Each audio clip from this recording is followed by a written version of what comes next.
i7 ગુજરાતનો અવાજ। નમસ્કાર દર્શક મિત્રો, i7 ન્યૂઝ ગુજરાતીની સાથે હું છું આપની સાથે પાયલ બામભણિયા। તો જોઈએ આજના મહત્વના સમાચાર। અંકલાવ ખાતે આમ આદમી પાર્ટીના ગુજરાત પ્રદેશ પ્રવક્તા સંજય સિરાજ દ્વારા પ્રેસ કોન્ફરન્સ યોજાઈ।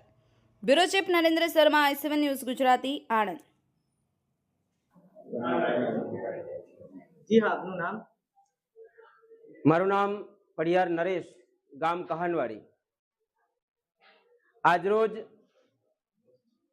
આ પ્રેસ વાર્તાની અંદર આપ મીડિયા કર્મીઓ જ્યારે અહીંયા આવ્યા છો તો આપનો તહે દિલથી આભાર વ્યક્ત કરું છું।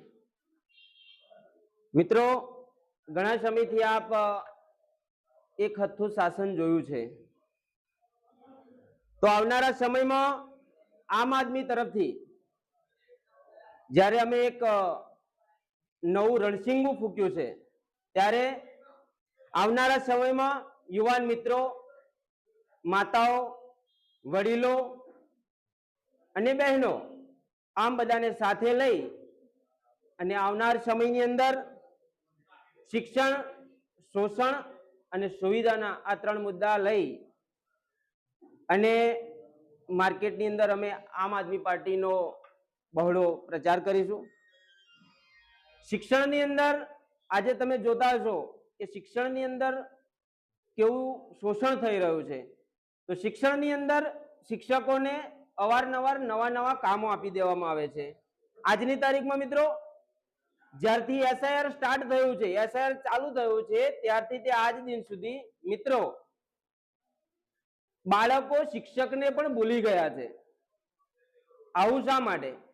તો જે શિક્ષક ઉપર ભાર આપી દીધો છે, તો બાળકો જે સારા શિક્ષકો હતા, જે ભણાવતા હતા, જેને સારું એજ્યુકેશન આપવાની ધગશ છે, એવા જ શિક્ષકોને આજે એમણે એસઆઈઆર ની અંદર મૂકી દીધા અને શિક્ષણને એક કથળતું કરી દીધું છે। મિત્રો, શિક્ષણની વાત કરીએ તો આજે પહેલા ધોરણથી લઈ અને નવમા ધોરણ સુધી આજે બઢતીની પ્રથા કે પહેલા ધોરણની અંદર બાળકને કઈ ના આવડે તો એને બીજા ધોરણમાં ના આવડે તો ત્રીજા ધોરણમાં, આ એક સ્ટેપ બાય સ્ટેપ આગળ વધારવાની પદ્ધતિ જે આ આજની સરકારે આ એનાયત કરી છે। તો મારે આ સરકારને કહેવું છે કે 1 થી 9મા ધોરણ સુધી આ બાળકોને જ્યારે તમે આ બઢતી પદ્ધતિ આપી છે, તો આ 10મા ધોરણમાં અમારું આ એક સામાન્ય બાળક જ્યારે એક સીસીટીવી કેમેરાની નીચે આ જ્યારે પરીક્ષા આપવા જાય છે, ત્યારે તે નાસીપાસ થઈ અને નાપાસ થઈને પાછું આવે છે। તો આ સરકારનો એક ઉદ્દેશ છે કે આ ગામડાની પ્રજા, આ સરકારી શાળાઓના બાળકો વધારે ભણશે, વધારે સારું શીખશે, તો આવનારા સમયમાં આ અમારી સરકાર સામે જ આ પ્રશ્નો ઉઠાવવાના છે। એટલે આજની સરકાર, આ ભારતીય જનતા પાર્ટીની સરકારને કહેવું છે કે આવનારા સમયની અંદર આ બાળકો થોડા મોટા થશે, જ્યારે 18, 19, 20 વર્ષના થશે, ત્યારે અમારી સમક્ષ આવીને આ જ બાળકો અમને પ્રશ્નો કરશે। માટે આ પ્રશ્નો ન કરે એ માટે આ એક શિક્ષણની અંદર આ 1 થી 9 સુધીની જે આ પાસ કરી દેવાની પદ્ધતિ અપનાવે છે। આવનારા સમયમાં આ મુદ્દો એક રાજ્ય લેવલે લઈ જઈશું અને તેને પણ અમે કહીશું કે ભલે અમારું બાળક ગમે તે હોય, પણ તેને તેના પદ્ધતિ પ્રમાણે જ તેને પાસ કરવું, એક આ મુદ્દો અમે લઈશું। બીજી વાત કરીએ, આજે મોંઘવારી, બેરોજગારી, આ ભારતીય જનતા પાર્ટી વારે વાયદા કરે છે કે અમે આટલા બધા બેરોજગારો ઉભા કરીશું, આટલું બધું આ કરીશું, પણ કઈ કરતી નથી। એના માટે પણ અમે એક રાજ્ય લેવલે એક બહુ મોટું આંદોલન ઊભું કરીશું। આવનારા સમયમાં સુવિધાઓને લઈને તો આજે લોકો 25,000 કરોડ 50,000 કરોડની જાહેરાતો કરે છે, પણ એ જાહેરાતો ક્યાં સુધી? ખાલી પોતાના પેપર વર્ક સુધી। બાકી માર્કેટની અંદર નાનામાં નાના યુવાનને પણ આ ખબર હોતી નથી કે આ 25,000 કરોડ રૂપિયા વાપર્યા છે ક્યાં, શામાં વાપર્યા છે, કેવી રીતે વાપર્યા છે, એનો કોઈ હિસાબ હોતો નથી। અને મોટા આ આંકડાઓ, પાડાઓ જે છે એ જ આ બધું પોતપોતાનું કરીને બેસી રહ્યા છે। બીજું છે કે આવનારા સમયમાં જે વણ થયેલા કાર્યો છે એના પણ ઉજાગર કરીશું। પછી જે આજની આ પ્રેસ કોન્ફરન્સમાં મારે આ નવયુવાન મિત્રોને કહેવું છે કે આવનારા સમયમાં આપ સૌ સાથે મળીને આવો અને આવો આપણી આમ આદમી પાર્ટીને વધારે મજબૂત કરીએ.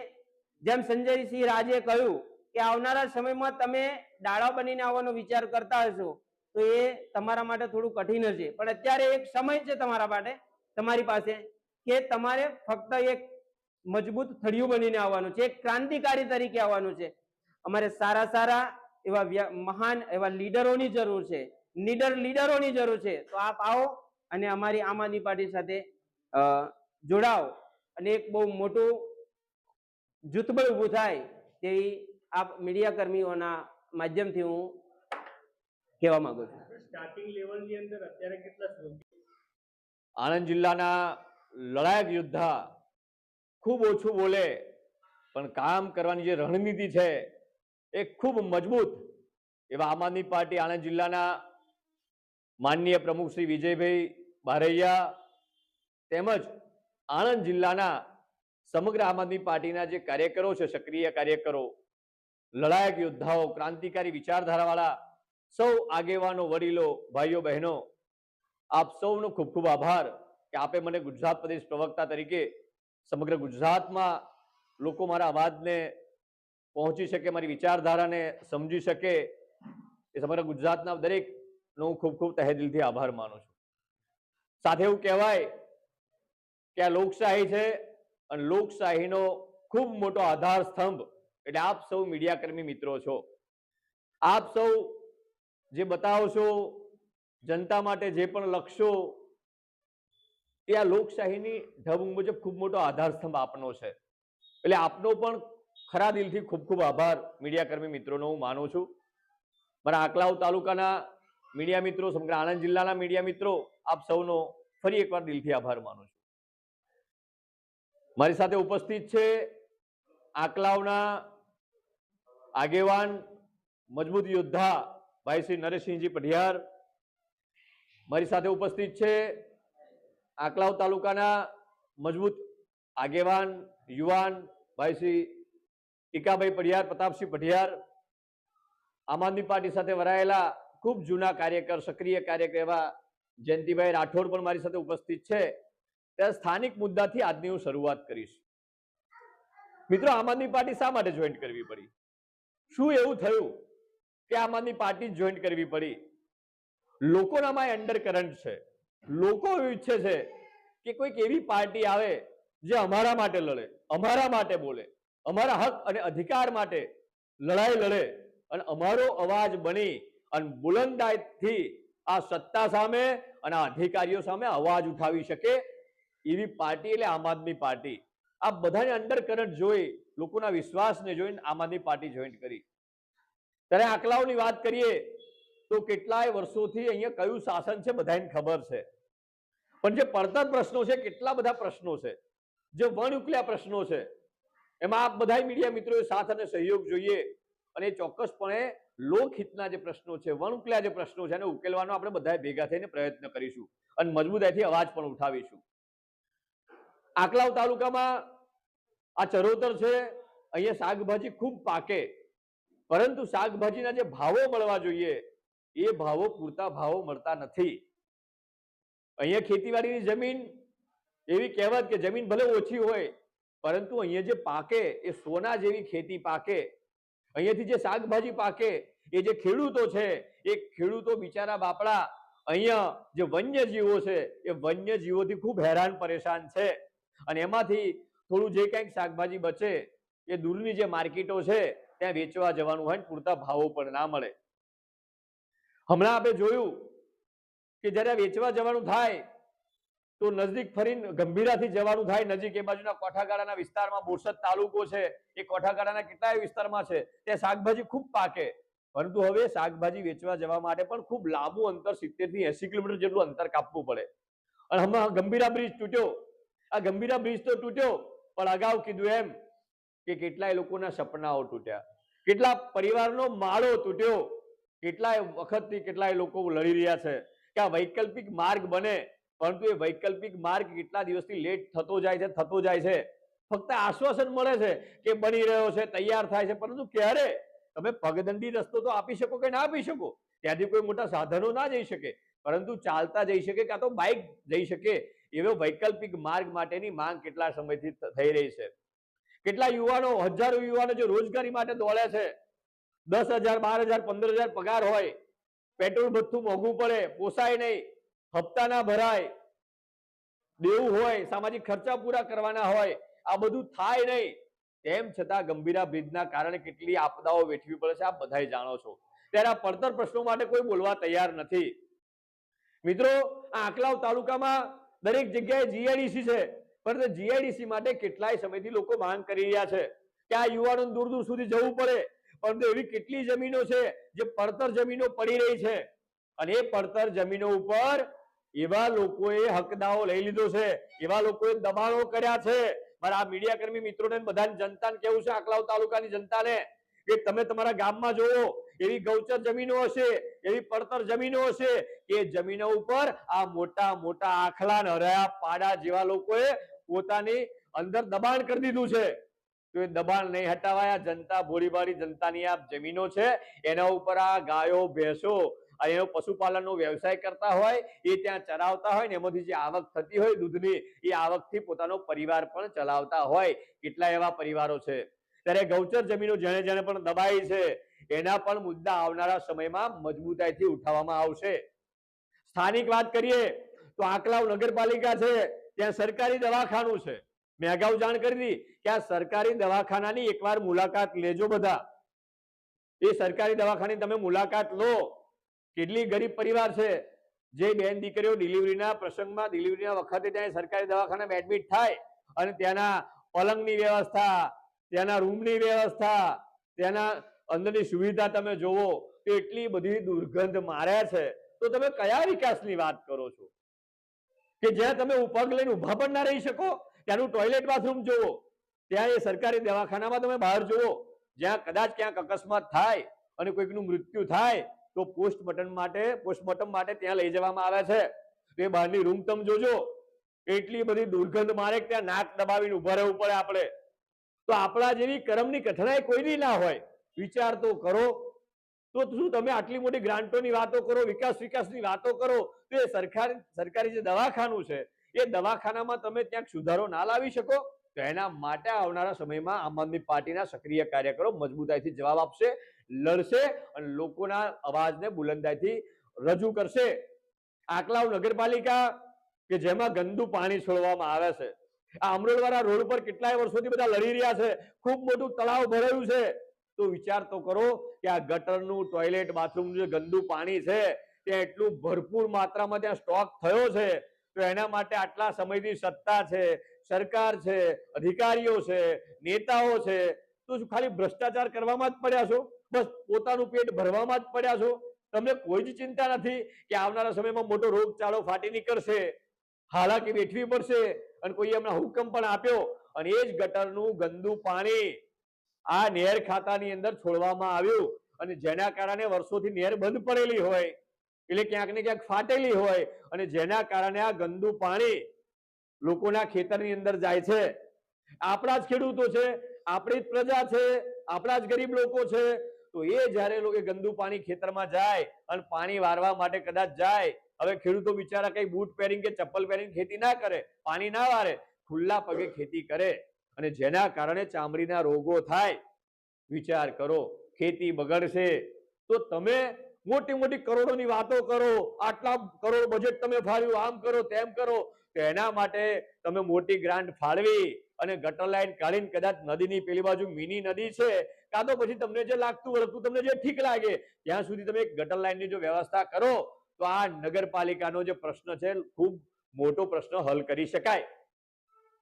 જીઆઈડીસી ની પણ સ્થાપના કરી શકાય. વિચાર કરો, ખૂબ મોટા મુદ્દાઓ છે. મંદી, મોંઘવારી, બેરોજગારી. ગુજરાત લેવલે જોવા જઈએ તો મારે એટલું કહેવું છે કે આ પ્રધાનમંત્રી નરેન્દ્ર મોદીજી હમણાં એક સ્ટેટમેન્ટ મેં સાંભળ્યું હતું કે મેં તો પઠાન કા બચ્ચા હું. શું કહેતા હતા? मैं तो पठान का बच्चा हूं.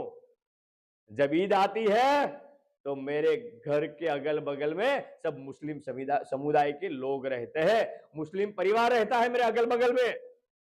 जब ईद होती है तो मेरे घर पे खाना नहीं बनता है, क्योंकि मेरे दोस्त जो मुस्लिम परिवार है उनसे घर से मेरा खाना आता है. विचार करो, એમને હિન્દુ મુસ્લિમ સાથે વ્યવહાર રાખવો છે, એમને પારિવારિક સંબંધો કેળવવા છે, પણ જનતા ભોળી ભાળીને હિન્દુ મુસ્લિમનો મુદ્દો કરીને એમને છેતરવી છે. આ મુદ્દાને સમજવા જેવી બાબત છે. ધર્મની વાત કરે તો આ લોકો પાસે મુદ્દા જ નથી. ક્યાંક હિન્દુ મુસ્લિમ કરે છે, ક્યાંક ભારત પાકિસ્તાન કરે છે. આવા મુદ્દાથી એમની રાજનીતિ એમને બનાવીને બેઠા છે, એટલે ભોળી જનતાને છેતરે છે. સમજજો.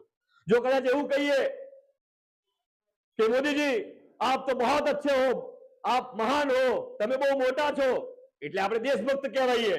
પરંતુ જો મોદીજીને એવું પૂછ્યું કે મોદીજી તમે તો એવું કહેતા હતા કે 100 દિવસમાં અમે કાળું નાણું પાછું લાવીશું, અમે 100 દિવસની અંદર મોંઘવારી ઓછી કરીશું, 100 દિવસની અંદર ખેડૂતોની આવક ડબલ કરીશું, જો આવો પ્રશ્ન પૂછશે ત્યારે એવું કે હિન્દુત્વ તો ખતરામાં છે, હિન્દુત્વ તો ખતરામાં છે. ખરાબ હોય તમે તો યાર. અમે એવું પૂછશે કે તમે ધર્મની વાત કરો, તમે કતલખાનામાં જે ગાયો કપાય છે, એ કતલખાના વાળા જે છે એમના વિશે તમને ખબર છે? મોટા ભાગના કતલખાનાના જે માલિકો છે એ માલિકો હિન્દુઓ જ છે. જો બ્રીફનું માંસનું ટ્રાન્સપોર્ટ બીજા દેશોની અંદર કરે છે. અને હમણાં જ અમે જોયું કે સર્ટિફિકેટ પણ એ લોકોએ આપ્યું, પણ પાછું કેવું સર્ટિફિકેટ ખબર છે તમને? એ સર્ટિફિકેટ કેવું કે બ્રીફ મોકલાવા માટે બીજા દેશ જોડે કરાર કર્યો. કેવો સર્ટિફિકેટનો કે બ્રીફ તો મોકલવાનું, પણ ઝટકાનું ના ચાલે, હલાલ જોઈએ. કેવું જોઈએ? હલાલ. હલાલનો મતલબ એવો થાય કે પેલી કોબીજનો દડો હોય ને એને ઉપરથી આપણે કેવી રીતે કાપીએ, એમ ધીમે ધીમે ને તડફાઈને એ ગાયોને કાપવામાં આવે અને એ ગાયોના માંસને બીજે ટ્રાન્સફર કરવામાં આવે. વિચાર કરો, આવું સર્ટિફિકેટ પણ એમણે આપ્યું. તો આ સમજવા જેવી બાબત નથી. જો આવું પૂછીએ તો કે તમે તો ગદ્દાર છો, તમે તો દેશદ્રોહી છો. જો વાહવાહી કરીએ તો એવું કહો કે તમે તો દેશભક્ત છો. ખરું કહેવાય. અમે એવું પૂછીએ કે આ હમણાં જે માવઠું થયું એમાં મગફળીનો પાકમાં એટલું બધું મોટું નુકસાન થયું, એ ખેડૂતોને કોણ વળતર આપશે? તો કે તમે તો ગદ્દાર છો, હિન્દુત્વ ખતરામાં છે, હિન્દુત્વ ખતરામાં છે. એટલે તમને પ્રશ્ન પૂછશે એટલે હિન્દુત્વ ખતરામાં હોય અને તમારી વાહવાહી કરીએ તો તમે દેશભક્ત કહેવાઓ. આ જનતા છે, તમને વોટ આપે છે તો તમને પ્રશ્ન પૂછવાનો પણ અધિકાર છે. તમને પ્રશ્ન પૂછશે કે ગુજરાતમાં આટલી બધી શાળાઓ બંધ કરી દીધી, સરકારી શાળાઓ, તો શાળાઓ શા માટે બંધ કરી? શાળાઓ એટલા માટે બંધ કરી કે ગરીબ પરિવારના બાળકોએ સરકારી શાળામાં ભણે નહીં, અને ભણે નહીં તો શિક્ષણ મેળવે નહીં, અને શિક્ષણ મેળવે નહીં તો સવાલ કરે નહીં. શિક્ષણ હોય તો સવાલ હોય. આ લોકોને સવાલ કરવા વાળા લોકો ગમતા નથી. સમજી લો. શિક્ષણ કરવા વાળા લોકો, શિક્ષણ વાળા જે સવાલ કરે લોકો ગમતા આ લોકોને નથી. તો મારે આ યુવાધનને કહેવું છે, સમગ્ર આણંદ જિલ્લાના, સમગ્ર મધ્ય ગુજરાતના અમારી સાથે સંકળાયેલા દરેક યુવાનોને કહેવું છે કે ક્યાં સુધી ગુલામી કરશો યાર? બોલો તો ખરા. બીજા દેશોની અંદર કે ધર્મની રાજનીતિ નથી થતી, બીજા દેશોની અંદર મંદિર મસ્જિદની રાજનીતિ નથી થતી, બીજા દેશોની અંદર ભારત પાકિસ્તાનની રાજનીતિ નથી થતી, બીજા દેશોની અંદર હિન્દુ મુસ્લિમની પણ રાજનીતિ નથી થતી. બીજા દેશોની અંદર થાય છે ફક્ત કામની રાજનીતિ. તમે મત આપો છો, તમે ટેક્સ ભરો છો, તો તમને વ્યવહારિક છે કે તમારા ઘરે રોડ, રસ્તા, પાણીની સુવિધાઓ પણ હોવી જોઈએ, સારું શિક્ષણ પણ મળવું જોઈએ, સારી સરકારી હોસ્પિટલો પણ હોવી જોઈએ, અને એમાં પૂરતો સ્ટાફ પણ હોવો જોઈએ. કોણ ખુશ છે? છેલ્લા 32 વર્ષથી આ ભારતીય જનતા પાર્ટીનું ગુજરાતમાં શાસન છે. તમે વિચાર તો કરો કેટલી તકલીફો છે. ગાંધીનગરમાં તમે અવારનવાર જોતા હશો કે વારંવાર આંગણવાડી બહેનો જે છે એ આંદોલનો કરે, સરકારી જે કર્મચારીઓ છે એ આંદોલન કરે, બીએસએફ જવાનો છે એ આંદોલન કરે, રિટાયર્ડ જે શિક્ષકો છે એ આંદોલન કરે, ટાટ ટેટની પરીક્ષા આપે અને એમાં ભરતી માટે આ યુવાન યુવતીઓ આંદોલન કરે. વિચાર કરો, જો બધાને આંદોલનો જ કરવા હોય અને ફક્ત ધર્મના નામે જ મત આપવા હોય તો પછી કરમની કઠણાઈ છે. આપણે યુવાનોએ સમજવું પડશે. હમણાં મેં બહુ સરસ મારે એક ઓડિયો વાયરલ થયો તો આપના માધ્યમથી જણાવવું છે. એ ઓડિયો એવો હતો કે આપણે મત તો આપ્યો, પણ મત આપણે આપ્યો તો કોને?